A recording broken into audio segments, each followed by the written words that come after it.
Assalamualaikum warahmatullahi wabarakatuh. Apa kabar semuanya? Mudah-mudahan sehat ya. Oke, sebelum Ibu mulai menjelaskan pelajaran yang berikutnya, Ibu ingin bertanya, pernahkah kalian ketika berjalan di pinggir jalan mencium aroma yang tidak sedap dari got? Ya, pernahkah kalian terfikirkan mengapa aroma itu bisa berbau? Apa dampaknya bagi kita? Dan bagaimana cara menanggulanginya? Untuk itu, marilah kita simak video pembelajaran berikut ini. Pencemaran lingkungan.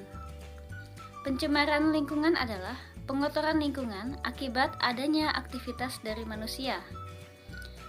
Pencemaran lingkungan di sini ada 3 macam yang kita pelajari. Yang pertama adalah pencemaran air. Yang berikutnya adalah pencemaran udara. Setelah itu yang kita bahas terakhir adalah pencemaran tanah. Pencemaran air. Pencemaran air diakibatkan karena adanya limbah atau polutan yang berasal dari limbah buangan industri pabrik, limbah dari rumah tangga.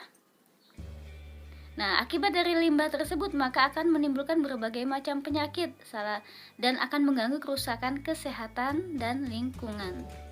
Pencemaran air dapat menyebabkan berbagai penyakit seperti diare, muntah ber, dan penyakit kulit lainnya. Bagaimana cara menanggulangi pencemaran air? Ya, kita harus menggunakan air secara bijak ya, tidak berlebihan. Bahkan kalau bisa kita menggunakan air secara hemat dan efektif. Yang berikutnya adalah pencemaran tanah.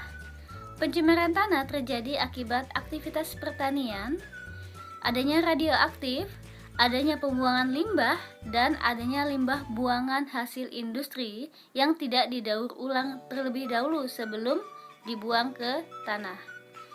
Dampak kesehatan akibat pencemaran tanah yaitu bisa mengakibatkan sakit kepala, pusing, letih, iritasi pada mata, ruam di kulit akibat paparan kimia yang telah disebutkan di atas. Dampak pertanian, terutama perubahan metabolisme tanaman yang pada akhirnya dapat menyebabkan penurunan hasil pertanian.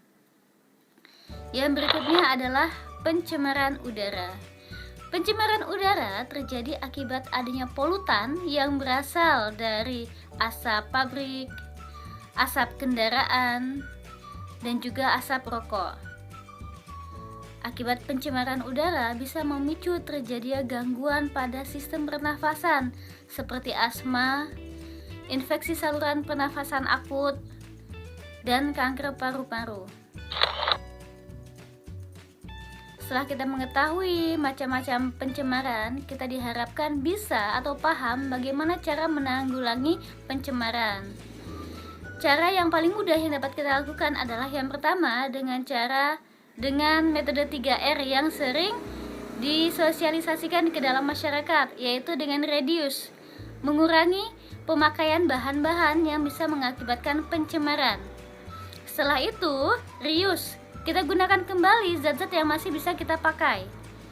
Dan setelah itu kita lakukan recycle, kita daur ulang kembali zat-zat tersebut jika masih bisa didaur ulang kembali. Nah, itu untuk penanggulangan pencemaran. Yang berikutnya adalah mengurangi asap, baik dari asap kendaraan, asap rokok, ataupun asap dari pabrik. Untuk mengurangi mengurangi asap dari kendaraan, kita bisa menggunakan program Car Free Day, di mana pada hari itu hari dibebaskan asap kendaraan. Cara penanggulangan pencemaran yang berikutnya yaitu dengan Go Green. Go Green adalah cara kita untuk menanam kembali tumbuhan di lahan-lahan yang gundul. Dengan cara seperti ini diharapkan akan menghasilkan udara yang lebih segar sehingga udara tercemar akan berkurang. Cara penanggulangan yang berikutnya untuk mengurangi pencemaran tanah yaitu dengan mengurangi penggunaan pestisida ataupun insektisida yang bisa mengakibatkan tanah menjadi tercemar akibat dari limbah-limbah kimia tersebut. Diharapkan dengan kita memahami penanggulangan pencemaran, maka kita bisa mengurangi polusi di udara dan membuat bumi kita menjadi sehat kembali, segar kembali. Sekian penjelasan dari saya. Terima kasih. Wassalamualaikum warahmatullahi wabarakatuh. Setelah kalian mempelajari video tentang pencemaran lingkungan, diharapkan kalian bisa menyelesaikan soal-soal formatif yang ada di tugas yang berikutnya. Terima kasih. Wassalamualaikum warahmatullahi wabarakatuh.